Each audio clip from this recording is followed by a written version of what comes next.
रेवती, पसंत आहे का जाऊबाई? आई तुमची निवड नेहमी चांगलीच असते. हो ना. आता आमच्या हिचं उदाहरण घ्या. काय अक्का? अहो अक्काने हिला पसंत केली आणि मी सरळ बोल्यावरच चढलो.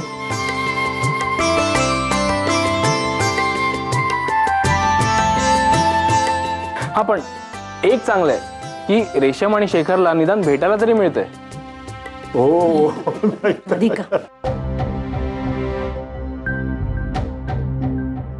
या अरुंधतीला काय झालं?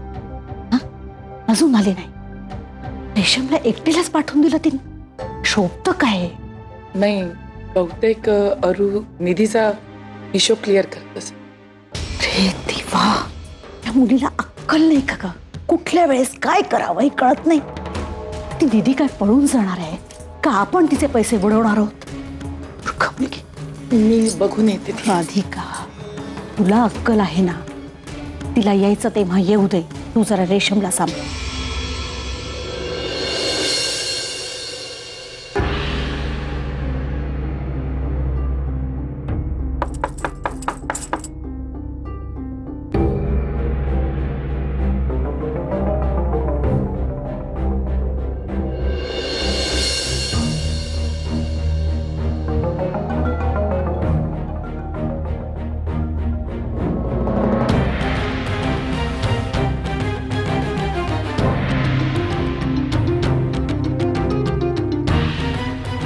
शेखर,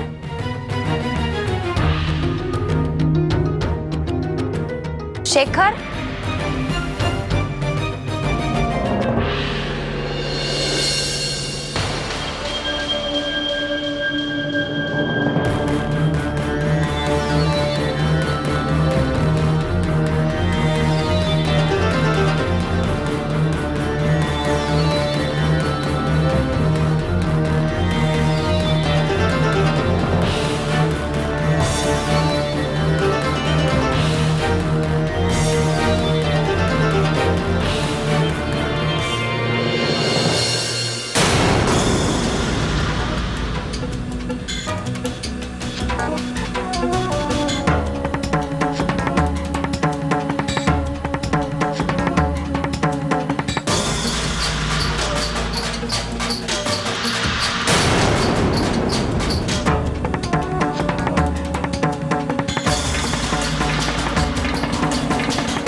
अय्या, कड किती छान आहे ग तुझं.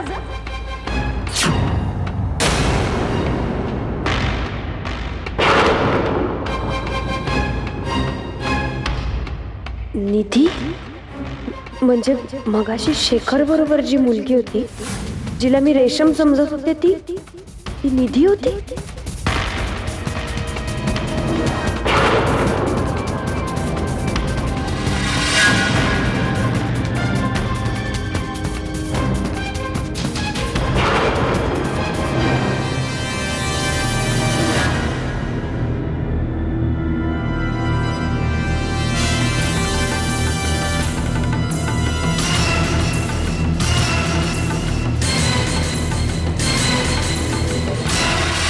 अरुंधती वहिनीस, वहिनी म्हणण्याचा हक्क मी गमावून बसलोय.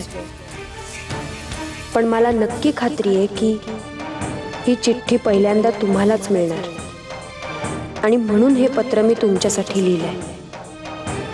मी रेशमशी लग्न नाही करू शकत.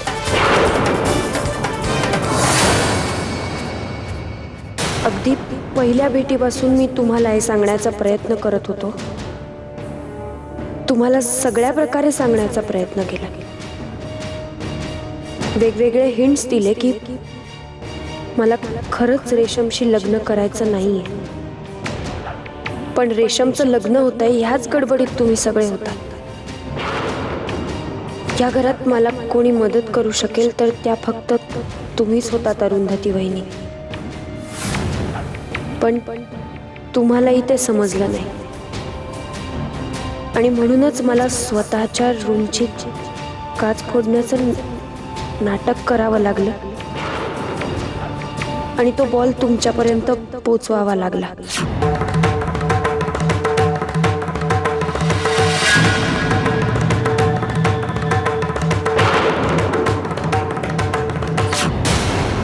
त्या बॉलवरचा मेसेज तुमच्यासाठी होता, पण तुम्ही तो वाचलाच नाही. काय करायचं मला कळत नव्हतं. वेळ हातून जात होती. ज्या वसुमावशीला तुम्ही सगळे घाबरता ती वसुमावशी माझी आई आहे. त्यामुळे आईला सांगण्याची हिंमत माझ्यात नव्हती. माझा जुना फोटो तुम्हाला सापडला तेव्हा तुम्ही म्हणालात की तुम्ही त्या फोटोतल्या माणसाला कुठेतरी पाहिलंय. मला वाटलं तुम्ही मला निधी बरोबर कुठेतरी पाहिलं असेल, पण तुम्ही तो विषय तिथेच सोडलात आणि माझ्याकडे कुठलाच पर्याय राहिला नाही. तेव्हा मला निधीला इथे आणावं लागलं. मला माहितीये की मी जे काही केलंय ते रेशमसाठी चांगलं नाहीये. रेशम चांगली मुलगी आहे आणि तिला जगातली सगळी सुख मिळावीत देवाकडे हेच मागे. मला माफ करा असं म्हणणार नाही, कारण मी चुकीचं केलंय असं मला वाटत नाही. पण माझ्या आयुष्याची जोडीदारीण म्हणून मी फक्त निधीचाच विचार केलाय, रेशमचा नाही. शेखर.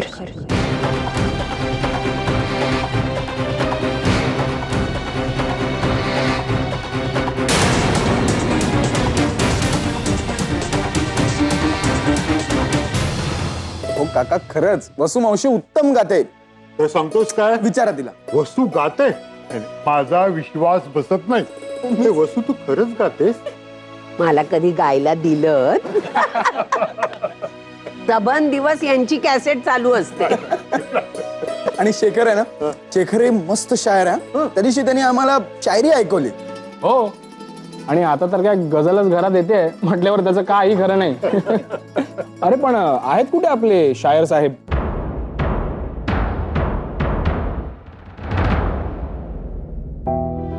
वहिनीला काय झालं? ती अशी अचानक धावत बाहेर का गेली? नाही, काहीतरी नक्कीच झालं.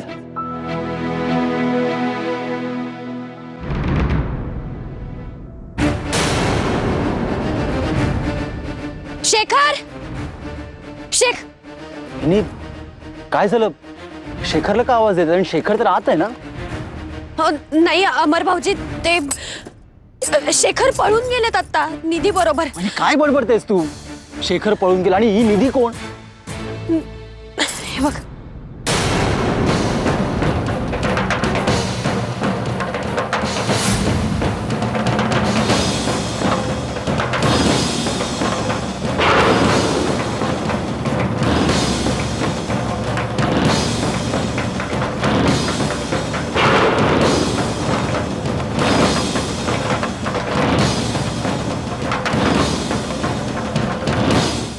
फारच चोख काम बजावलं का तुझ्या मैत्रिणींनी? अरुंधती, आम्हाला तर असं वाटतं की तुझीच पूस नव्हती ना या सगळ्याला.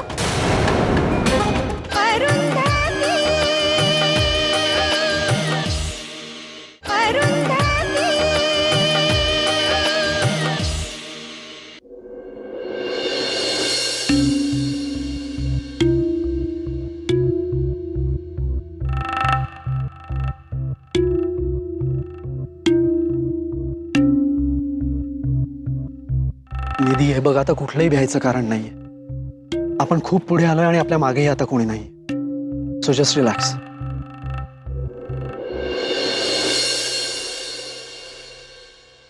कोणाला फोन लावतेस? अरे ते मी अरुला कॉल करत होते. नाही म्हणजे तुला माहिती, माझ्या मनात ना सारखं येतंय की मी अरुला फसवलंय. आणि म्हणूनच मी तिला कॉल करून फक्त वेड लागलाय का तुला? अक्कल विकून आली का तुझी? असं करून त्या घराबाहेर पडलोय आणि परत त्याच घरात अरुंधती वहिनीला फोन करून तिला मागे बोलवून घेतेस? हे बघ, खूप कष्टाने खूप हिंमत जमा करून मी हा निर्णय घेतलाय. आता मागे वळून नाही बघायचं.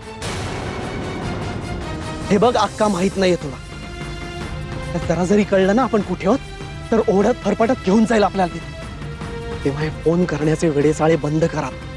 आता आपलं लग्न झाल्याशिवाय त्या घराशी कुठलाही संबंध ठेवायचा नाही. विसर आता अरुंधती वहिनीला.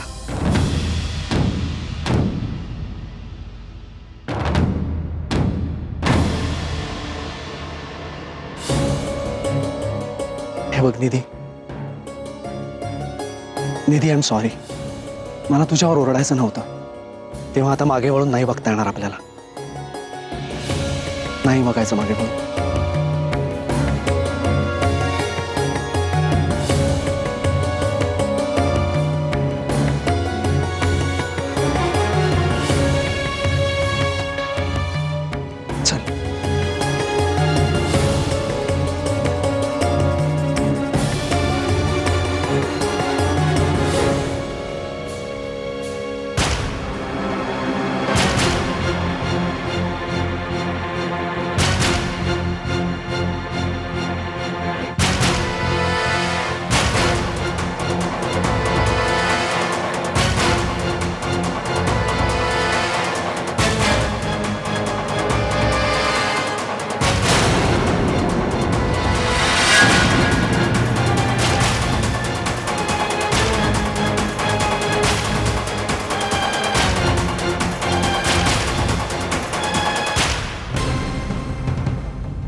काय झालं? कोणी काही सांगेल का? काय लिहिलंय त्या चिठ्ठीमध्ये? पद्मिनीताई, काही बोला ना. शहाणपणाचा आवडणाऱ्या या तुझ्या लाडक्या सुनेला विचार काय झालं.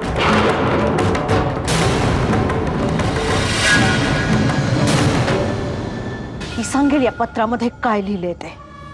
सांगशील ना अरुंधती? त्या पत्राचा अर्थ काय समजायचा आम्हाला उत्तर हवंय अरुंधती.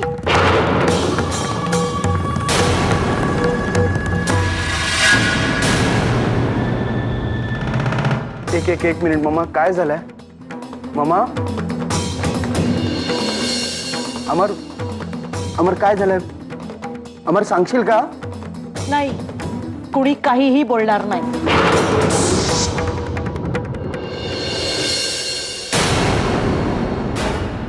आता जे काही बोलायचंय सांगायचंय ते फक्त अरुंधती सांगेल. आम्हाला तिच्या तोंडूनच ऐकायचंय. कारण या सगळ्याला कळत न कळत तीच जबाबदार आहे.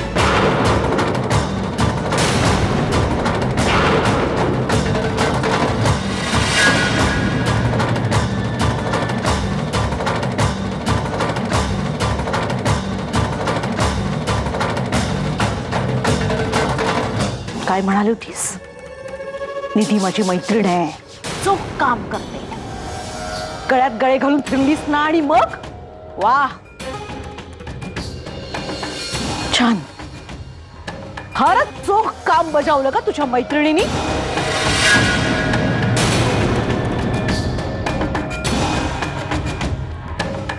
अरुंधती, आम्हाला तर असं वाटतं की तुझीच फूस नव्हती ना या सगळ्याला.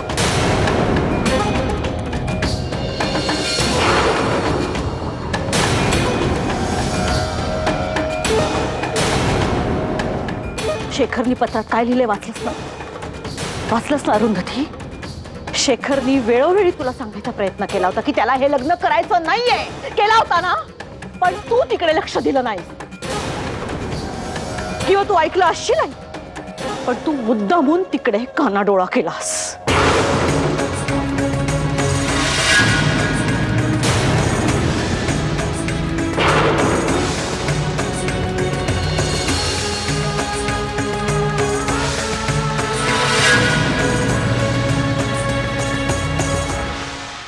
मी काहीच केलेलं नाहीये सासूबाई. तुम्ही सांगा ना या सगळ्यांना. हे सगळं तुझ्यामुळे झालंय अरुंधती. या सगळ्याला तू जबाबदार आहेस.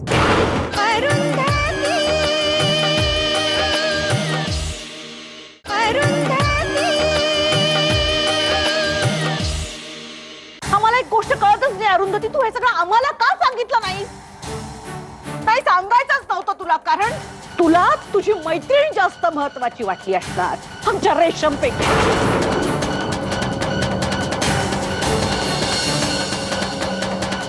शेखर आणि निधी एकमेकांवर प्रेम करतायत हे तुला कळल्यानंतर तू शेखर करवी निधीला इथे बोलवून घेतलं असणार. नक्कीच आम्ही सगळे बोलतोय, गुंग झालो बोलण्यात हे बघितल्यावर त्यांना पळून जाण्यास तू प्रवृत्त केलं असणार. हो, आणि मग हे सगळं पत्रावित्राचं नाटक का? कशासाठी?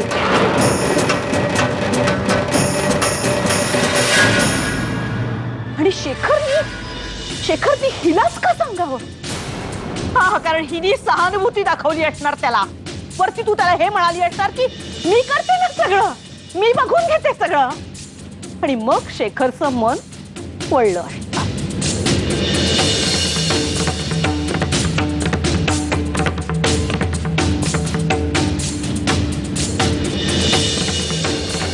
तू नाही अगदी कसाही मेंदूचा भुगा होईपर्यंत विचार केला ना तरी संशयाची सुई तुझ्यापर्यंतच काय येते अरुंधती? बोल, सांग आम्हाला, उत्तर दे. आई, काय काय? काकू मी खरंच काही केलेलं नाहीये. मला काहीच कल्पना नव्हती या सगळ्याबद्दल. मी असं करेन असं तुम्हाला वाटतं का काकू? मला जरा जरी कल्पना असती ना की हे असं सगळं होणार आहे तर मी हे लग्न होऊच दिलं नसतं. खरंच मी खरंच होऊ दिलं नसतं हे लग्न रेशम. तुला तर हेच हवं होतं ना अरुणी?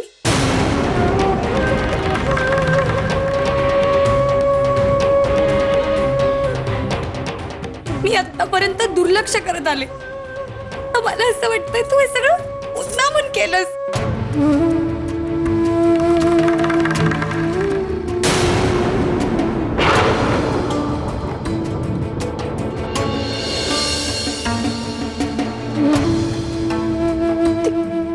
दिग्विजय, तुम्ही ऐकलत ती काय म्हणतीये? मी कसं तिचं लग्न मोडेन दिग्विजय? मी खरंच सांगतेय. त्यांनी एकदा मला असं सांगण्याचा प्रयत्न केला होता पण ते मस्करीत म्हणाले, असं ते स्वतःच म्हणाले मला की मी दिग्विजय. अमर भाऊजी तुम्ही सांगा, तुम्ही बाहेर आला होतात ना माझ्या बरोबर, तुमच्या समोर घडलंय सगळं.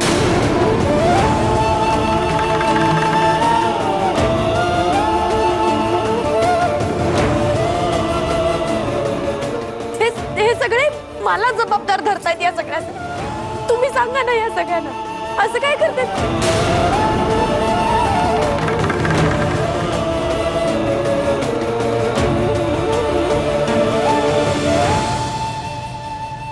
सासूबाई, तुम्ही आतापर्यंत मला साथ दिली. मी कधीच चुकीचे वागलेले नाहीये. माझ्या हातून केसा एवढी ही चूक घडलेली नाहीये. सासूबाई, तुम्ही शेखरची आई आहात. माझ्यापेक्षा आमच्या सगळ्यांपेक्षा तुम्ही जास्त ओळखता शेखरला. तुम्ही सांगा ना माझी काही चूक आहे का यार? मी काहीच केलेलं नाहीये सासूबाई. तुम्ही सांगा ना या सगळ्यांना. हे सगळं तुझ्यामुळे झालंय अरुंधती. या सगळ्याला तू जबाबदार आहेस.